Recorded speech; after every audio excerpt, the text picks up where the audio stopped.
लेकिन तहरीक लब्बैक पाकिस्तान के हवाले से फाइनली वफाकी हुकूमत ने बड़ा एक्शन ले लिया। बिल्कुल शफात, तहरीक लब्बैक के पाकिस्तान पर पाबंदी लगाने का फैसला कर लिया गया है और इस्लामाबाद में न्यूज़ कॉन्फ्रेंस के दौरान वफाकी वजीर दाखिला शेख रशीद साहब ने कहा है कि पाबंदी की करारदाद हुकूमत पंजाब की जानिब से आई थी, जिसकी समरी मंजूरी के लिए वफाकी काबीना को इरसाल कर दी गई है। उन्होंने मजीद कहा कि हम पार्लियामेंट में करारदाद पेश करने के लिए तैयार थे, लेकिन TLP ऐसा मुसव्वदा लाना चाहती थी जिससे इंतहा पसंदी का तासुर उभरता।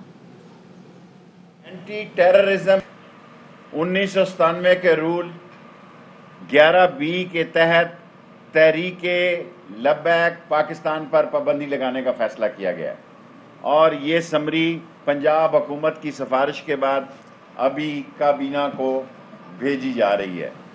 शबात, हमने देखा कि किस तरीके से लाहौर में पिछले 2 दिनों से हालात बहुत ज़्यादा ख़राब रहे और जिस तरीके से लाहौर में हमने देखा कि 2 पुलिस एहलकारों को भी शहीद किया गया और अभी भी ऐसा लगता है कि जो पुलिस एहलकार हैं वो तो इस जमात के कारकुनों के सबसे पहला टारगेट ही वही है कि जिस तरीके से मार रहे हैं। ये मेट्रो के आप मनाजिर देख सकते हैं कि किस तरीके से वहाँ पर हमने देखा कि जो पुलिस एहलकार मौजूद है इसको किस बुरे तरीके से ज़दोकोब कर रहे थे। अब जबकि ये फैसला आ गया तो अब ये ज़रूर देखना है शफात कि अब लाहौर में अगर सबसे पहले बात की जाए तो सिचुएशन कितनी अंडर कंट्रोल हुई है और सिचुएशन इसका करंटली क्या है। हमारे नुमाइंदे बाबर खान इस वक्त हमारे साथ मौजूद है, उनसे तफसीलात जानेंगे। बाबर, ये बताएगा कि अब तो इस फैसले को आए भी 1 घंटा तकरीबन हो गया है, इस फैसले के बाद अब सूरत हाल कैसी है लाहौर में? देखिए, आपने सही कहा कि 2 घंटे हो गए इस फैसले को आए, लेकिन अभी तक इस फैसले पे अमल दरामद देखने में नज़र नहीं आ रहा।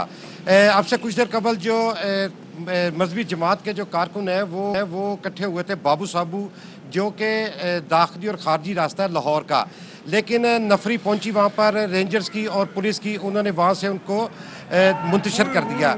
इसी तरह इस वक्त लाल पुल जो है वहाँ से ये बैठे हुए हैं कारकुन जो हैं, ये है ना मुगलपुरा की तरफ, ताजपुरा से मुगलपुरा की तरफ वो कनाल रोड बिल्कुल बंद है। इसी तरह जो चुंगी अंबर सद्दू है वहाँ पर इन्होंने गाड़ियाँ खड़ी की हुई है और गाड़ियों की हवा निकाल दी है, पंक्चर कर दी है, रोड दोनों तरफ से बंद है जो कसूर रोड है। इतनी शदीद परेशानी अवाम को यहाँ बर्दाश्त करनी पड़ रही है क्योंकि पहला रोज़ा है, हर एक की ख्वाहिश होती है कि वो इफ्तारी जो है अपने घरों में जाकर करे, दफ्तर से निकल कर अपने प्यारों में जाकर अपने बच्चों में इफ्तारी करें, लेकिन हर तरफ इन्होंने रोड ब्लॉक किया हुआ है। पुलिस जो है मुझे बाबर ये बताइएगा, कोई पुलिस के हवाले से अगर ये जितनी जो हमारे पास सामने कैजुअलिटीज आ रही हैं, 2 चीजें सामने नजर आती हैं। नंबर 1, पुलिस तैयार नहीं थी इस मामले के लिए कि इतनी शिद्दत से लोग पुलिस पे हमला करेंगे। नंबर 2, कोई प्लान भी नहीं था इन लोगों को डील करने के लिए। कोई, मुझे लगता है शायद जिला इंतजामिया के पास कोई तैयारी नहीं थी कि ये किस तरह से इन मुजाहिरीन को मैनेज करना है। आप एग्री करेंगे इस बात से? बिल्कुल एग्री करूंगा जी। मेरे ख्याल में जो पुलिस एहलकार है उनके साथ आला अफसरान ने ज्यादती की है, उनको मौत के मुंह में धकेल दिया है। 2 पुलिस एहलकार जो है वो जान की बाजी हार गए, जबकि 350 के करीब जो पुलिस एहलकार है इस वक्त भी अस्पतालों में जेर इलाज है। अगर प्लानिंग की होती, उसको गिरफ्तार करना था, गिरफ्तार करने से पहले प्लानिंग की होती तो ये ना पुलिस अगर सड़क पर होती तो ये ऐसी सूरत वाज़ेह ना होती। इतनी बड़ी फोर्स होने के बावजूद क्या वजह है कि पुलिस उन पर कंट्रोल नहीं कर सकी? पुलिस ने शेलिंग भी की, पुलिस ने जो पानी है वो भी फेंका, पुलिस ने हर तरह का एफर्ट की, लेकिन उसके बावजूद ये जो पुलिस एहलकार ही जख्मी हुए हैं। कोई पुलिस ऑफिसर जो है वो जख्मी नहीं हुआ। पुलिस जिस तरीके से पुलिस वालों को टारगेट कर रहे थे हम देख रहे थे। मुझे सिर्फ क्विकली ये बता दीजिए बाबर कि क्या सिर्फ कारकुनों को मुंतशिर किया जा रहा है या फिर देखिए जी, मुकदमा दर्ज किए गए हैं जो मुख्तलिफ थानों में, उसके तहत अभी तक जो गिरफ्तारी है वो कोई अभी तक अमल में नहीं आई। पुलिस का ये कहना है कि वो गिरफ्तारियाँ करेंगे क्योंकि पुलिस अभी उनके जो CCTV कैमरों की मदद से और दीगर जो फुटेज की वजह से पुलिस उनकी तलाश कर रही है, शनाख्त कर रही है, उसके बाद पुलिस उनकी गिरफ्तारी अमल में लाएगी। ताहम अभी तक जो मुजाहिरीन है वो बैठे हुए हैं और पुलिस उनको हटाने के लिए कोई प्रॉपर तरीका अख्तियार नहीं कर रही।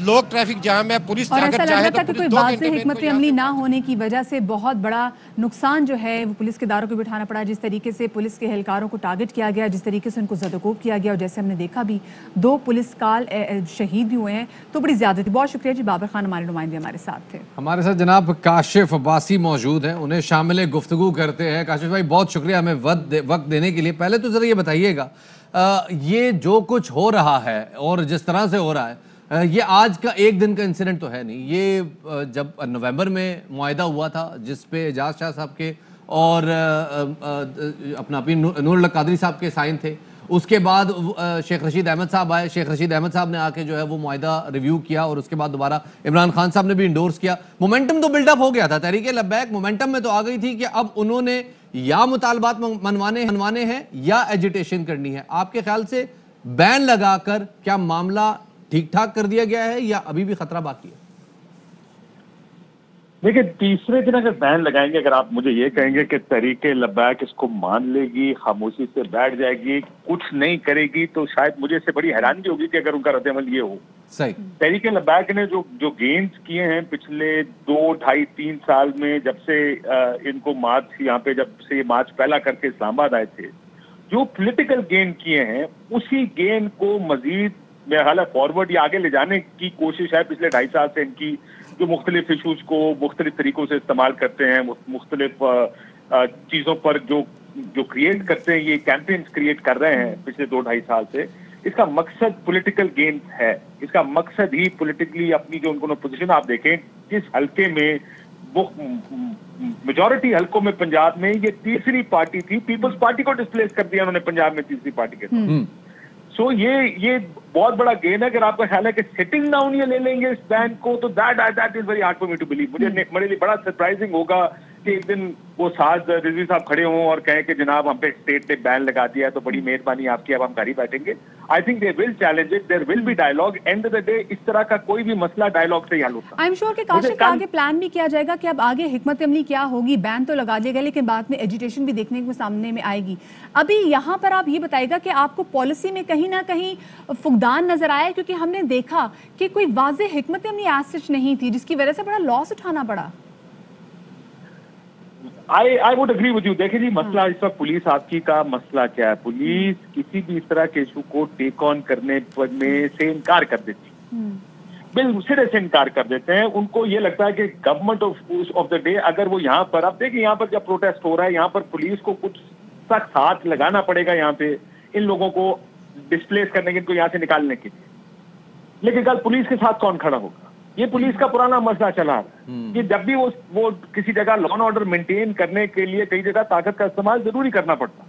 और ये जिस तरह की ऑर्गेनाइज्ड प्रोटेस्ट TLP कर रही है, वो तो बहुत ज्यादा ऑर्गेनाइज है और वो उसके लिए तो पुलिस को मजीद ज्यादा ताकत का इस्तेमाल, क्योंकि they keep coming back at you.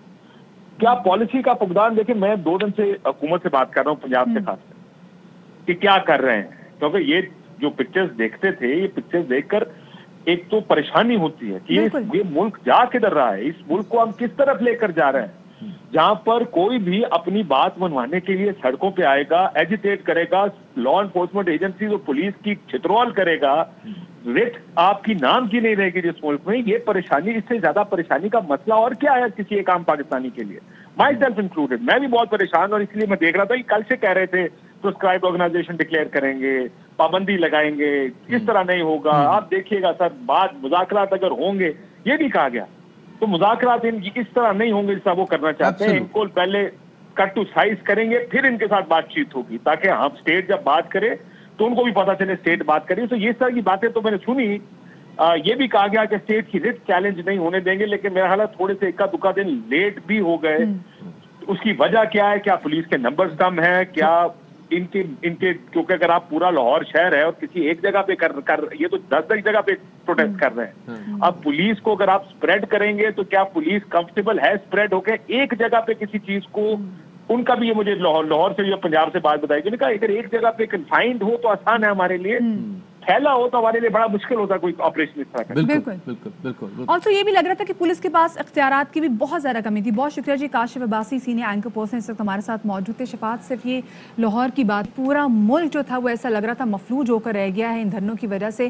Faizabad देख लें आप, कराची देख लें, लोगों ने अपने घरों में पहुंचना होता था। बहुत सारी बड़ा प्रॉब्लम ये रहा है कि हमें प्लान नजर नहीं आ रहा, कि जैसे काशिफ ने भी कहा कि अगर एक जगह पे हो तो चलो एड्रेस किया जा सकता है, 10 जगहों पे इकट्ठे अगर एजिटेशन हो रही है, लोगों का जलाओ घेराव किया जा रहा है, तो कैसे कन्फ्रंट करेगी? कोई प्लान नजर नहीं था। फिर प्लस पुलिस के पास भी कोई वाज़ेह हिकमत अमली नहीं थी। जो लोग पुलिस को अटैक कर रहे हैं, क्या पुलिस ने उनको काउंटर अटैक करना है या नहीं करना? ऐसा लग रहा था कि पुलिस ने एक तरीके से अपने आप को सामने पेश कर दिया कि भाई जो आपकी फ्रस्ट्रेशन है वो आप हम पर निकालें, क्योंकि हम यही देख रहे थे वो काउंटर नहीं कर रहे थे। इस्लामाबाद में तो पुलिस से ही पुलिस का असलिया छीन के वहां पे फायरिंग भी की गई। तो यहाँ पर पता चल रहा था कि हमारे पुलिस का जो महकमा था वो किस तरीके से उनके इख्तियारात जो थे वो भी यहाँ पर महदूद किए हुए थे। खैर आगे बढ़ते हैं और आपके साथ शेयर करते चलें कि वजीर आजम इमरान खान मुल्क में अमन और अमान की सूरत हाल पर जल्द पॉलिसी बयान जारी करेंगे। जराए ये कहते हैं कि वजीर आजम वीडियो बयान या सोशल मीडिया के जरिए ये बयान जारी करेंगे। वजीर आजम अपने